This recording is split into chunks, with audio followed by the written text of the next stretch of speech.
Bom dia. Dando continuidade ao conteúdo de vocês, hoje estaremos tratando sobre síntese de proteínas. Já falamos em uma aula anterior sobre DNA e RNA. É a diferença existente, seja uma diferença estrutural ou uma diferença química. A gente viu lá que o DNA é formado por uma dupla camada, uma dupla fita, apresentando como bases nitrogenadas adenina, timina, citosina e guanina. E agora o RNA ele é uma fita simples, apresentando como base nitrogenada a uracila, citosina, adenina e guanina. Então, o RNA não apresenta a base timina, a gente viu isso na outra aula. O processo de formação do RNA ele tem um motivo. O RNA ele é formado, ele é transcrito para que ocorra o processo de formação de proteínas, de síntese de proteínas. Então a gente vai abordar justamente esse ponto agora, que é a síntese proteica, tá?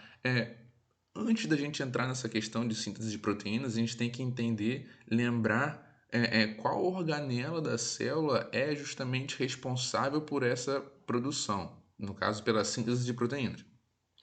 As proteínas nas nossas células são produzidas em duas estruturas, tá?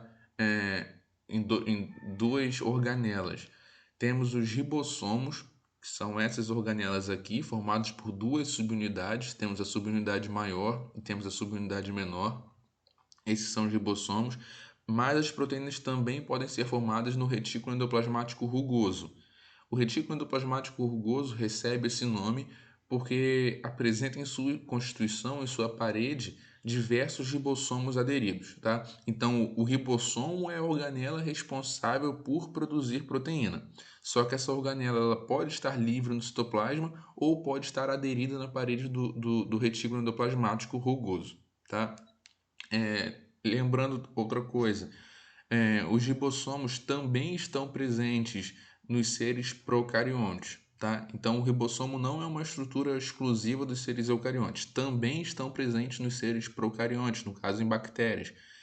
Então, a gente costuma falar que o ribossomo é uma organela não membranosa, tá? Porque quando a gente define lá ser procarionte, a gente fala que os seres procariontes são seres que não apresentam nenhuma membrana interna, nenhuma organela constituída por membrana internamente. Então, o ribossomo, a gente costuma falar que é uma organela não membranosa, uma vez que também está presente nos seres procariontes, também com a mesma função que a síntese proteica, tá? Então, o ribossomo atua produzindo proteínas. Pode estar livre no citoplasma ou então aderido à parede do retículo endoplasmático rugoso. Aí vai ter uma diferença, que um vai produzir proteínas para dentro da célula, outro vai produzir proteínas para serem exportadas, para sair da célula, tudo bem? Então vamos lá, síntese de proteínas. A síntese de proteínas é um processo bem rápido, bem curto na nossa célula, que vai acontecer o tempo todo. Como eu falei, vai ocorrer nos ribossomos ou então no retículo endoplasmático rugoso, tá? Basicamente são três etapas que ocorrem para a formação das proteínas.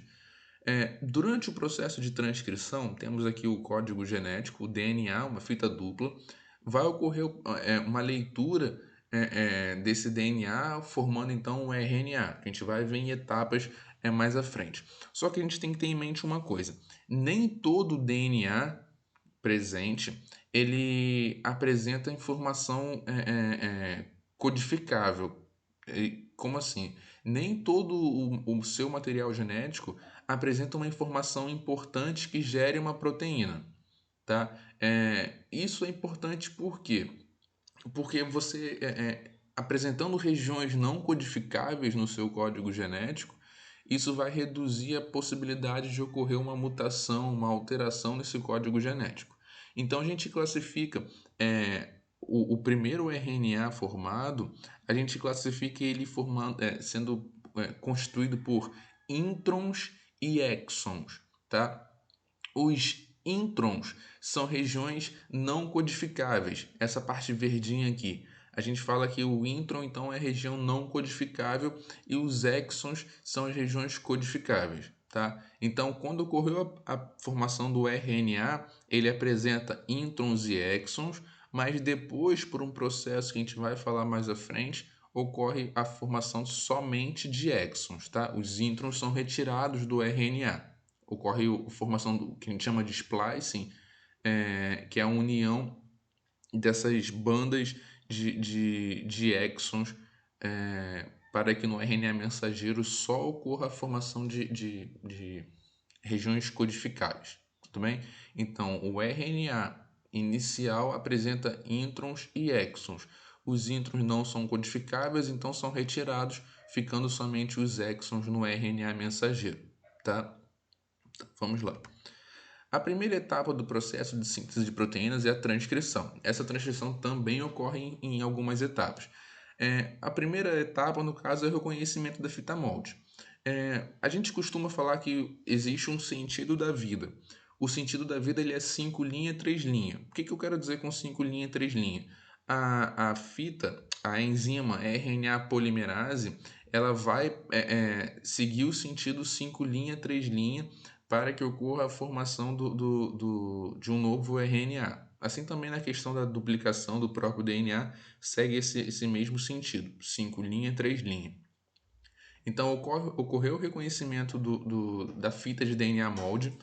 Algumas enzimas vão atuar abrindo o DNA, então algumas catalases vão atuar nesse processo. Depois, então, inicia a transcrição.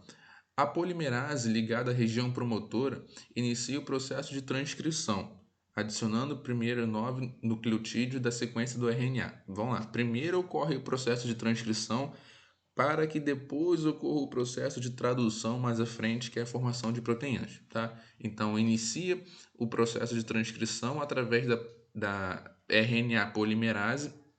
Olha o nome, polimerase, é uma enzima que acrescenta polímeros, acrescenta nucleotídeos. Então, vai iniciar acrescentando 9 nucleotídeos à sequência de RNA. A partir daí, então, ocorre o processo de elongação. Esse processo de elongação vai aumentar essa fita do RNA que está sendo transcrito, tá?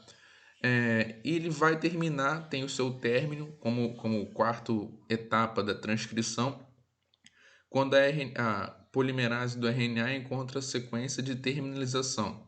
Então, existe uma sequência de iniciação no código genético e existe uma sequência de terminalização, tá? Então, tudo ocorre por reconhecimento. Então, na medida que a RNA polimerase vai lendo o código genético, tem lá um código genético dizendo para você iniciar a polimerização, iniciar a colocação de bases nitrogenadas. E existe também um código genético que sinaliza que você tem que parar. Qual é o código genético? Isso vocês não precisam saber agora. Caso alguém vá fazer algum conteúdo, algum curso relacionado à medicina, à área médica, biologia, alguma coisa assim, aí vocês vão precisar saber qual é a base responsável por iniciar ou terminar o código, tá? Mas agora vocês não precisam propriamente saber disso. A segunda etapa da síntese de proteínas é a ativação de aminoácidos, tá? Então vai ter a atuação de um outro RNA que a gente chama de RNA transportador. Existem aminoácidos que ficam livres no citoplasma. Esses aminoácidos eles são provenientes da digestão de alimentos, tá? Então esse RNA transportador ele vai atuar transportando, carreando esses aminoácidos que estão livres no citoplasma até o ribossomo. O ribossomo é a organela responsável pela síntese de proteínas, tá? Então ele é um transportador, ele atua transportando esses aminoácidos. Vai ocorrer uma ligação do códon com o anticódon. Códon é uma sequência de 3 bases nitrogenadas presentes no RNA. Então, esse códon com 3 bases nitrogenadas, ele vai se ligar a uma região que a gente chama de anticódon. Então, tem que ser uma região complementar, seguindo aquela mesmo esquema. Citosina ligando com guanina, adenina ligando com uracila. Tá? Mesmo esquema quando a gente viu quando falou sobre duplicação do DNA, formação de RNA, é o mesmo esquema. Adenina ligando com uracila, citosina ligando com guanina. Tá? E a terceira etapa é a etapa da tradução. Também é bem simples, bem rápida. O RNA mensageiro, que veio a partir do processo de transcrição do DNA, ele é reconhecido pela subunidade menor do ribossomo. Então o RNA mensageiro ele vem carregando a informação genética, no caso os códons com as informações genéticas. Esses códons então com as informações genéticas, eles começam a ser lidos pela subunidade maior do ribossomo. À medida que ele vai sendo lido, vai ocorrendo pareamento de bases nitrogenadas. Percebam aqui, ó, no RNA mensageiro tem a que a gente chama de metionina, que é o códon de inicialização. Então, quando o ribossomo encontra essa trinca, esse códon UAC, a metionina dizendo que tem que iniciar a formação de novas proteínas. Então, esse códon UAC ele vai parear com o códon anticódon, AUG, ou seja, uracila vai parear com adenina, adenina com uracila, citosina com guanina. Então, o códon vai parear com o anticódon.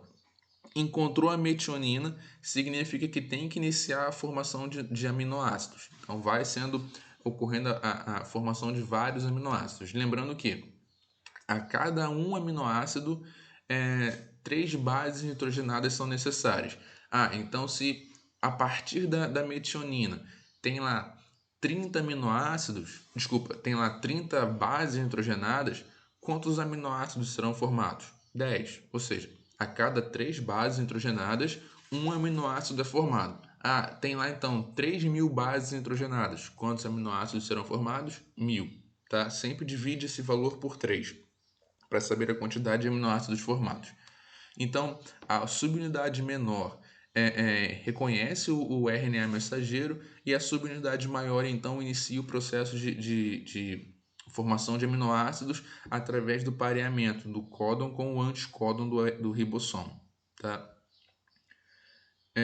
Da mesma forma que ocorre para que o início da formação de proteínas, existe também um códon de terminalização ou de finalização. Sinaliza que tem que encerrar a formação de proteínas e liberar a proteína no citoplasma, ou então no complexo de Golgi, dependendo de onde que seja produzido a proteína.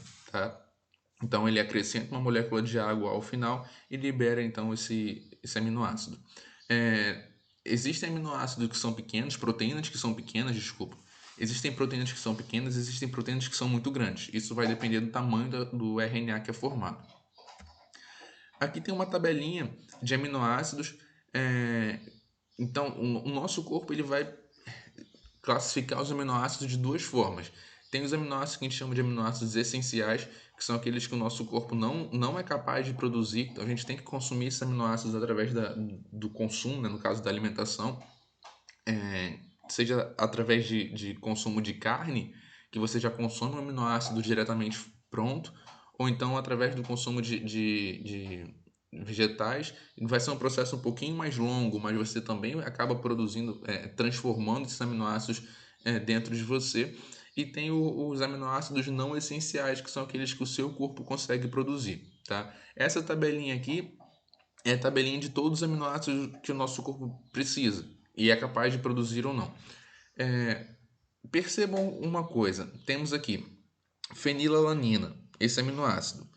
Ele apresenta dois códons diferentes formando o mesmo aminoácido. Então, o UU e o UC formam o mesmo aminoácido. Leucina, mesma coisa. Então, como que essa tabela pode cair para vocês?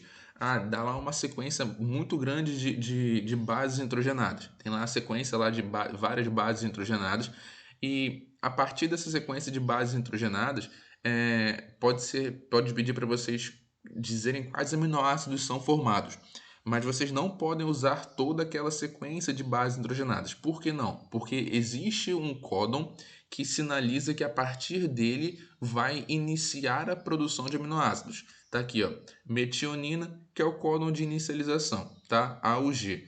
Então, de toda aquela fita de RNA, vocês vão procurar o AUG. Então, encontrou o AUG, que é o códon de inicialização, a partir dali, então, vocês vão formar aminoácidos, olhando o RNA e comparando aqui com o RNA dessa tabelinha. Encontrou um códon diferente, que é o códon de parada, que é o tripofano. Encontrando esse códon de parada, o GA ou o GG, a formação de proteínas vai ser parada, tá? Então, supondo lá, tem lá 40 bases nitrogenadas. Você encontrou a metionina na base, sei lá, 9. Então, 9, 10 e 11, por exemplo. Tem lá o códon de inicialização, a metionina. E logo mais à frente, no 22, encontrou o códon de parada, então a produção de aminoácidos vai ficar restrita ao 9 até ao 22, tá? Então, nesse no curto pedaço. Por mais que tenha várias outras bases nitrogenadas presentes, a produção só vai ficar restrita do códon de inicialização até o códon de finalização, tá? É bem tranquilo também a gente entender isso, tá ok? Valeu, galerinha. Tchau, tchau. Abraço. Qualquer dúvida pode sinalizar para mim que eu respondo. Valeu.